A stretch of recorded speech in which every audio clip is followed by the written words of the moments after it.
নমস্কার বন্ধুরা, শ্রাবণী রান্নাঘরে আপনাদের সবাইকে স্বাগত জানিয়ে আমি আবারও একটা রান্নার ভিডিও নিয়ে আপনাদের সামনে চলে এসেছি। আজকের আমি আপনাদের মিক্সড ফ্রাইড রাইস বানিয়ে দেখাবো। আমি কিভাবে বাড়িতে বানাই সেটাই আজকের আমি আপনাদের করে দেখাবো। আশা করি আপনাদের ভালো লাগবে। তার জন্য কিন্তু আমার পুরো ভিডিওটা আপনাদের দেখতে হবে। আর দেখা শুরু করার আগে একটা লাইক দেবেন, সুন্দর একটা কমেন্ট করবেন আর শেয়ার করতে কিন্তু ভুলবেন না। তাহলে চলুন আজকের আমি কিভাবে মিক্সড ফ্রাইড রাইস বানাই সেটা আপনারা একবার দেখে নিন। রান্নাটা করার জন্য প্রথমে আমি এখানে দেখুন চিকেন নিয়ে নিয়েছি।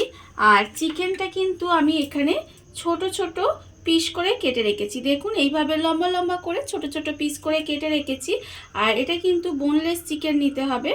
এবারে চিকেনটা আমি প্রথমে একটু ম্যারিনেট করে নেব। তার জন্য আমি এখানে দেখুন রেখেছি অল্প সামান্য একটু আদা রসুন বাটা। এখানে কিন্তু খুব বেশি আদা রসুন বাটার দরকার নেই, অল্প সামান্য একটু রেখেছি, সেটা আমি এর মধ্যে দিয়ে দিলাম। আর আমি এর মধ্যে দেব আন্দাজ মতো নুন, আর রেখেছি হাফ চামচেরও কম মানে 1/4 চামচ মতো গোলমরিচের গুঁড়ো, আর 1/4 চামচ মতো এখানে আছে কাশ্মীরি লঙ্কার গুঁড়ো। এই সমস্ত কিছু আমি এর মধ্যে দিয়ে দিলাম। এবারে আমি এর মধ্যে দিয়ে দেব 1 চামচ সয়া সস। দেখুন আমি কিন্তু এখানে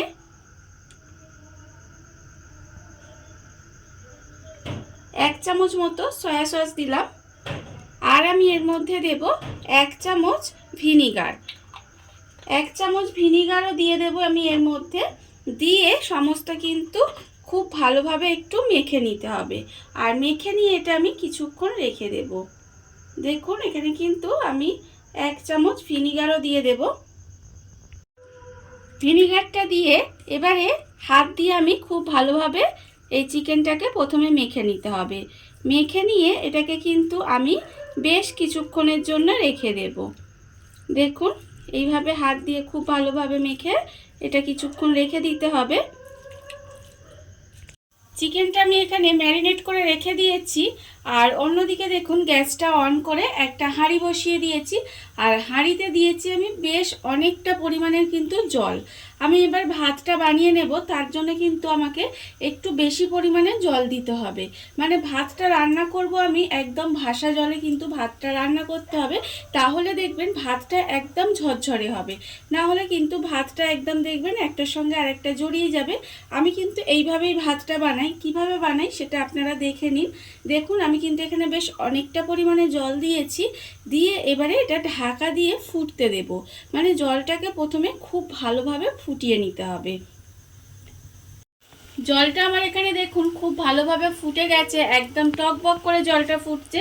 আর যখন ঠিক এইভাবে জলটা ফুটবে তখন আমি এর মধ্যে দিয়ে দেব দেখুন অল্প একটু গোটা গরম মশলা কিন্তু আমি এখানে দিয়ে দিলাম। এবারে আমি এর মধ্যে দেবো 2টো তেজপাতা, আমি এর মধ্যে দিয়ে দিলাম। দেখুন একদম খুব ভালোভাবে জলটা ফুটে গেছে। এবারে আমি এখানে রেখেছি বাসমতি রাইস, এখানে রেখেছি। আর এই চালটা কিন্তু আমি 1 ঘন্টা ভিজিয়ে রেখেছিলাম, ভিজিয়ে তারপরে জলটা ফেলে দিয়েছি। এবারে আমি যখন এই জলটা যখন খুব ভালোভাবে ফুটবে তখন কিন্তু আমি এর মধ্যে চালটা দিয়ে দেব। দেখুন এখানে কিন্তু আমি প্রায় 600 গ্রাম মতো চাল নিয়েছি, সেই চালটা আমি এর মধ্যে দিয়ে দেব। চালটা দিয়ে এবার কিন্তু আমি এটা খুব ভালোভাবে এইভাবে একটু নেড়ে দেব, খুন্তি দিয়ে একটু হালকা করে নেড়ে নিতে হবে। এবার আমি এর মধ্যে দিয়ে দেব দেখুন নুন। এখানে কিন্তু এখানে বেশ কিছুটা নুন আমি এর মধ্যে দিয়ে দেব।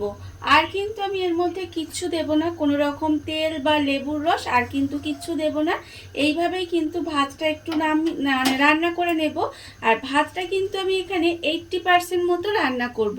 খুব বেশি কিন্তু ভাতটা দেখবেন যাতে গলে না যায়, 80% মতো ভাতটা রান্না করে নিতে হবে, তাহলেই কিন্তু একদম পারফেক্ট ভাত হবে। তাহলে চলুন ভাতটা আমি রান্না করে নিই। ভাতটা আমার এখানে দেখুন 80% মতো কিন্তু রান্না হয়ে গেছে। আপনারা দেখে বুঝতে পারছেন কিনা জানি না। এইবারে ভাতটা যখন আমার ঠিক নামানোর সময় হয়ে যাবে তখন কিন্তু আমি এর মধ্যে দিয়ে দেব একদম মানে নর্মাল টেম্পারেচারের জল কিন্তু আমি এখানে দিয়ে দেব।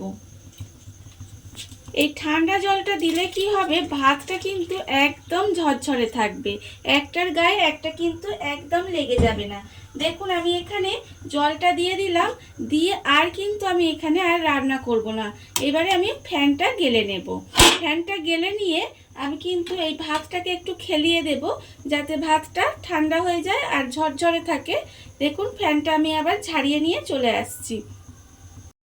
ভাতটা কিন্তু আমি এখানে রেডি করে নিয়েছি। দেখুন আপনারা দেখলে কিন্তু বুঝতেই পারবেন যে ভাতটা কিন্তু একদম ঝরঝরে হয়েছে, আর একটার গায়ে কিন্তু একটা লেগে যায়নি বা ভেঙেও যায়নি।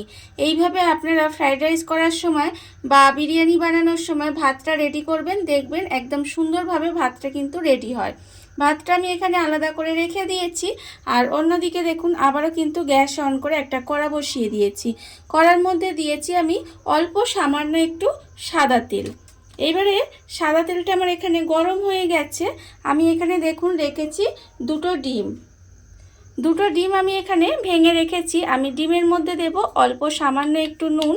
নুনটা দিয়ে ডিমটা কিন্তু খুব ভালোভাবে ফেটিয়ে নেব। এইভাবে খুব ভালোভাবে ডিমটা প্রথমে ফেটিয়ে নিতে হবে। ডিমটাকে ফেটিয়ে নিয়ে তারপরে আমি এই ডিমটা তেলের মধ্যে দিয়ে দেব। সাদা তেলের মধ্যে ডিমটা কিন্তু খুব ভালোভাবে তেলটাকে এইভাবে একটু কড়ার মধ্যে বুলিয়ে নেব। বুলিয়ে নিয়ে ডিমটা কড়ার মধ্যে দিয়ে আমি কিন্তু ডিমটাকে যেভাবে ভুজিয়া বানাই সেইভাবে কিন্তু ডিমের ভুজিয়াটা প্রথমে বানিয়ে নেব। ডিমের ভুজিয়াটা আমার এখানে দেখুন রেডি করা হয়ে গেছে। এবারে কিন্তু ডিমের ভুজিয়াটাকে আমি আলাদা করে তুলে রেখে দেব। ডিমের ভুজিয়াটা আমি প্রথমে আলাদা করে তুলে রেখে দেব।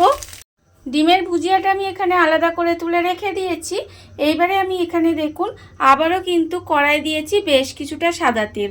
তেলটা আমার যতক্ষণে গরম হচ্ছে ততক্ষণে আমি এখানে রেখেছি দেখুন বেশ কিছুটা চিংড়ি মাছ, মানে ছোট সাইজের চিংড়ি আমি রেখেছি। সেই চিংড়ি মাছের মধ্যে আমি অল্প সামান্য একটু নুন দিয়ে দিলাম। নুন দিয়ে আমি চিংড়ি মাছটা খুব ভালোভাবে মেখে নেব। আর আমি কিন্তু এখানে কোনো রকম হলুদ দেব না। আপনারা চাইলে অল্প সামান্য একটু হলুদ দিতেই পারেন, তবে আমি এখানে কোনো রকম হলুদ দেব না। এই নুনটা দিয়ে খুব ভালোভাবে মাছটা মেখে নেব। মেখে নিয়ে এবারে দেখুন এখানে তেলটা আমার গরম হয়ে গেছে। আমি কিন্তু মাছটা এইভাবে তেলের মধ্যে দিয়ে মাছটাকে একটু হালকা করে ভেজে নেব। চিংড়ি মাছ কিন্তু আমি এখানে খুব কড়া করে ভাজবো না। মাছটা যদি আমি এখানে কড়া করে ভাজি তাহলে কিন্তু মাছটা শক্ত হয়ে যাবে আর তখন কিন্তু খেতে ভালো লাগবে না। তাই মাছটাকে আমি এখানে একটু হালকা করে ভেজে নেব। চিংড়ি মাছটা আমার এখানে দেখুন ভাজা হয়ে গেছে। আমি কিন্তু চিংড়ি মাছটা এর থেকে আর বেশি ভাজবো না। এইবারে আমি চিংড়ি মাছটা কিন্তু আলাদা করে তুলে রেখে দেব। মাছটা কিন্তু আমাকে আলাদা করে তুলে রেখে দিতে হবে। মাছটা আমি এখানে আলাদা করে তুলে রেখে দিয়েছি। এইবারে আমি এর মধ্যে দিয়ে দেব যে চিকেনগুলো আমি এখানে ম্যারিনেট করে রেখেছিলাম, সেই চিকেনগুলো কিন্তু আমি তেলের মধ্যে দিয়ে দেব। দিয়ে চিকেনগুলোকেও কিন্তু আমাকে এইভাবে একটু ভেজে নিতে হবে। তেলের মধ্যে দিয়ে চিকেনগুলো আমি এইভাবে একটু রান্না করে নেব, মানে একটু তেলের মধ্যে দিয়ে ভেজে নেব চিকেনগুলোকে। দেখুন এইভাবে কিন্তু আমি চিকেনগুলোকে নেড়ে নেড়ে একটু রান্না করে নিতে হবে। তাহলেই দেখবেন চিকেনগুলো কিন্তু একেবারে সেদ্ধ হয়ে গিয়ে ভাজা ভাজা হয়ে গেছে। যেহেতু চিকেনগুলো এখানে একদম ছোট ছোট পিস করে কেটে রাখা হয়েছে, সেই জন্য কিন্তু এইভাবে দেখবেন চিকেনগুলো কিন্তু আস্তে আস্তে সেদ্ধ হয়ে যাবে আর রান্নাও হয়ে যাবে।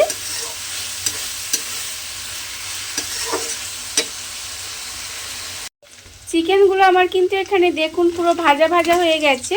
আর চিকেনগুলো আপনারা দেখে বুঝতেই পারছেন যে একেবারে কিন্তু সেদ্ধও হয়ে গেছে। এইবারে আমি চিকেনগুলোকে আলাদা করে তুলে রেখে দেব। এইভাবে তেল থেকে চিকেনগুলোকেও কিন্তু আলাদা করে তুলে রেখে দিতে হবে।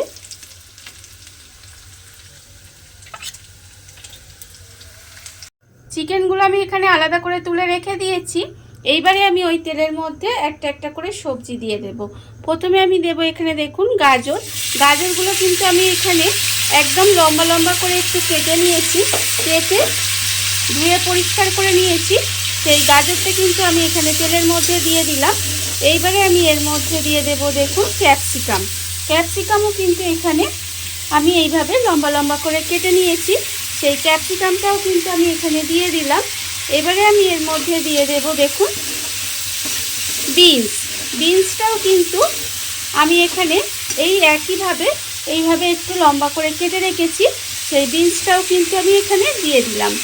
এই সবজিগুলো আমি এখানে দিয়ে দিলাম, দিয়ে এইভাবে একটু সবজিগুলোকে কিন্তু একটু ভেজে নিতে হবে। খুব বেশি কিন্তু একদম নরম করে ভাজা যাবে না। দেখুন আমি কিন্তু এই সময় গ্যাসটা হাইতে দিয়ে রেখেছি, আর গ্যাসটা কিন্তু এইভাবে একটু হাইতে দিয়েই ভাজতে হবে। নাহলে আপনারা যদি লোতে দিয়ে সবজিটা ভাজেন তাহলে দেখবেন সবজিটা কিন্তু নরম হয়ে যাবে আর ভেঙে যাবে সবজিগুলো। দেখুন এইভাবে হাইতে দিয়ে একটু সবজিটাকে ভেজে নিতে হবে। আর এই সময় কিন্তু আমি নুনটা দেব না, জাস্ট এইভাবে একটু সবজিটা ভেজে নেব। সবজিটা আমার এখানে দেখুন ভাজা হয়ে গেছে, আর সবজিগুলো কিন্তু আমার ভেঙে যায়নি, কিন্তু একটু ভেজে নিয়েছি। আর এইভাবে কিন্তু সবজিগুলোকে একটু ভেজে নিতে হবে। দেখুন একদম কিন্তু নরম হয়ে যাবে না, এইভাবে গ্যাসটা হাইতে দিয়ে যদি আপনারা সবজিটা ভাজেন দেখবেন এইভাবে সুন্দরভাবে সবজিটা ভাজা হয়ে যাবে। এইবারে আমি এর মধ্যে দিয়ে দেব ভাত। এখানে আমি যে ভাতটা রেখেছিলাম দেখুন ভাতটা কিন্তু একদম শুকনো ঝরঝরে আর সুন্দর আছে ভাতটা। সেই ভাতটা কিন্তু আমি এই সবজির মধ্যে দিয়ে দেব। প্রথমে আমি ভাতটা কিন্তু এখানে নিয়ে নেব। আগে ভাতটা আমি এখানে কড়ার মধ্যে দিয়ে নিয়েছি। দেখুন এবারে এটাকে কিন্তু এইভাবে আস্তে আস্তে একটু মিশিয়ে নেব। ঠিক এইভাবে কিন্তু আস্তে আস্তে আর এইরকমভাবে একটু নাড়িয়ে নাড়িয়ে মিশিয়ে নিলে দেখবেন ভাতটা কিন্তু ভাঙবেও না, আর সুন্দরভাবে কিন্তু সবজির সঙ্গে মেশানো হয়ে যাবে। প্রথমে আমি সবজির সঙ্গে ভাতটা এইভাবে একটু মিশিয়ে হালকা করে একটু ভেজে নেব। দেখুন ঠিক এইভাবে ওপর দিকে তুলে এইভাবে খুন্তি দিয়ে একটু নেড়ে দিলেই কিন্তু ভাতটা সুন্দরভাবে মিশে যাবে দেখবেন। আর এটাও কিন্তু এইভাবে একদম ঝরঝরে হবে। ভাতটা আমি এখানে এইভাবে খুব ভালোভাবে মিশিয়ে নিয়েছি। দেখুন আমার কিন্তু এটা খুব ভালোভাবে মেশানো হয়ে গেছে। এবারে আমি এর মধ্যে দিয়ে দেব আন্দাজ মতো নুন। এই সময় কিন্তু আমি নুনটা এবার দিয়ে দেব। যেহেতু ভাত তৈরি করার সময় আমি কিন্তু নুন দিয়েছি, আর এখানে আমি সয়া সস ব্যবহার করব, তাতেও কিন্তু নুন আছে, তাই নুনটা বুঝে কিন্তু আপনাদের দিতে হবে। আমি এখানে আমার আন্দাজ মতো নুন দিলাম, আপনারা কিন্তু আপনাদের আন্দাজ মতো নুনটা দিয়ে দেবেন। এবার আমি এর মধ্যে দিয়ে দেব গোলমরিচ গুঁড়ো। এখানে আমি দেখুন হাফ চামচের একটু বেশি গোলমরিচ গুঁড়ো দিয়েছি। খুব বেশি কিন্তু গোলমরিচ গুঁড়ো দেওয়া যাবে না, তাহলে দেখবেন মুখে কিন্তু ঝাল লাগে না, কিন্তু খাবার সময় দেখবেন বেশি যদি গোলমরিচ হয়ে যায় তাহলে কিন্তু গলায় যেন মনে হয় একটু জ্বালা করছে, তখন কিন্তু খেতে ভালো লাগে না।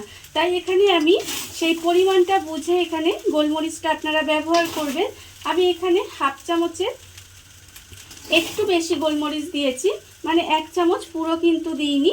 আমি এখানে গোলমরিচগুলো আর দিয়েছি এখানে চিনি। এখানে কিন্তু আপনারা দেখেছেন আমি কিন্তু 1 চামচ মতো চিনি দিয়েছি, কারণ এই রাইসে একটু চিনি দিলে দেখবেন চিনির ব্যালেন্সটা, নুন চিনির ব্যালেন্সটা ঠিকঠাক থাকে, আর খেতেও কিন্তু বেশ সুন্দর লাগে। এবারে এই গোলমরিচ, নুন আর চিনিটা দিয়ে আবারও কিন্তু ভাতটার সঙ্গে এইভাবে একটু মিশিয়ে নেব। মিশিয়ে আমি রান্না করে নেব। নুন, চিনি আর গোলমরিচটা দিয়ে আমি কিন্তু ভাতের সঙ্গে খুব ভালোভাবে মিশিয়ে নিয়েছি। মিশিয়ে এইভাবে একটু রান্না করে নিয়েছি। এইবারে আমি এর মধ্যে দিয়ে দেব দেখুন এখানে আমি যে চিকেনটা রেখেছিলাম ভেজে, সেই চিকেনটা আমি এর ওপর থেকে দিয়ে দেব। আর আমি দেব এর মধ্যে যে চিংড়িটা আমি এখানে ভেজে রেখেছিলাম, সেই চিংড়িটাও আমি কিন্তু এর ওপর থেকে দিয়ে দেব। আর আমি দেব এখানে ডিমের ভুজিয়াটাও কিন্তু আমি ওপর থেকে দিয়ে দিলাম। দিয়ে এবার সমস্ত কিছু খুব ভালোভাবে কিন্তু আবারও মিশিয়ে নিতে হবে। দেখুন এইভাবে হালকা হাতে কিন্তু খুব ভালোভাবে মিশিয়ে নিতে হবে। আর এইভাবে খুন্তি করে তুলে হালকা করে এইভাবে নাড়ালেই দেখবেন একদম সুন্দরভাবে ঝরঝরে হয়ে গেছে, আর খুব ভালোভাবে কিন্তু মিশিয়েও যাবে। আমি এইভাবে জাস্ট একটু মিশিয়ে নেব। চিকেন, চিংড়ি আর ডিমের ভুজিয়াটা দিয়ে আমি কিন্তু আবারও খুব ভালোভাবে মিশিয়ে নিয়েছি। দেখুন খুব ভালোভাবে মেশানো হয়ে গেছে। এবারে আমি এর মধ্যে দিয়ে দেব দেখুন এখানে কিন্তু 2 চামচ মতো আমি সয়া সস রেখেছি, সেই সয়া সসটা আমি এখানে দিয়ে দিলাম। আর আমি দেব এখানে 1 চামচ মতো আমি এখানে ভিনিগার রেখেছি, সেই ভিনিগারটাও কিন্তু আমি এখানে দিয়ে দিলাম। দিয়ে আবারও কিন্তু খুব ভালোভাবে এটাকে মিশিয়ে নিতে হবে।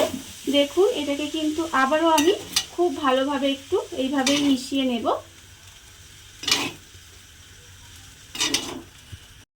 সমস্ত কিছু কিন্তু এখানে আমি খুব ভালোভাবে মিশিয়ে নিয়েছি।